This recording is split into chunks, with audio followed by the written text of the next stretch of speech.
సరూర్ నగర్లో కేటీఆర్ చేసిన వ్యాఖ్యలపై మంత్రి వివేక్ వెంకటస్వామి తీవ్రంగా స్పందించారు.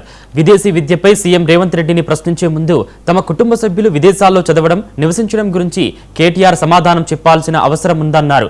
తమ కుటుంబాలు మాత్రమే విదేశాలకు వెళ్లి చదవాలా, సామాన్య ప్రజలు వెళ్లకూడదా అని నిలదీశారు. ప్రజల సంక్షేమమే లక్ష్యంగా ప్రభుత్వం పనిచేస్తోందని, బీఆర్ఎస్ పాలనలో రాష్ట్రాన్ని అప్పుల కుప్పగా మార్చారని మంత్రి వివేక్ ఆరోపించారు. జర్మన్ భాష ఎందుకు నేర్చుకోవాలి, విదేశాలలో ఉద్యోగాలు ఎందుకు చేయాలి అని చెప్పి రేవంత్ రెడ్డిని విమర్శించడం జరిగింది. నేను వారికి ఒకటే ప్రశ్న వేస్తున్నాను.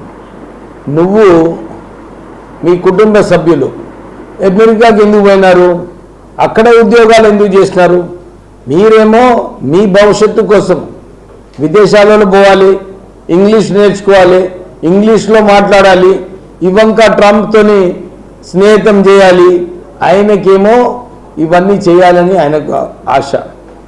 ఇక్కడ అప్పుడు వాళ్ళ 10 సంవత్సరాలు హయాంలో ఉన్నప్పుడు ఇక్కడ ప్రజలకు ఎట్లా ఉద్యోగాలు కల్పించాలి, వీళ్ళకు ఐటీఐలో ఎట్లా బాగు చేయాలి, ఐటీఐలలో ఇన్వెస్ట్మెంట్స్ చేస్తే మన పిల్లలకు స్కిల్డ్ ఉద్యోగాలు వస్తాయి, వీళ్ళందరికీ మంచి జీతాలు వస్తాయని చెప్పి ఆ ఆలోచన లేదు.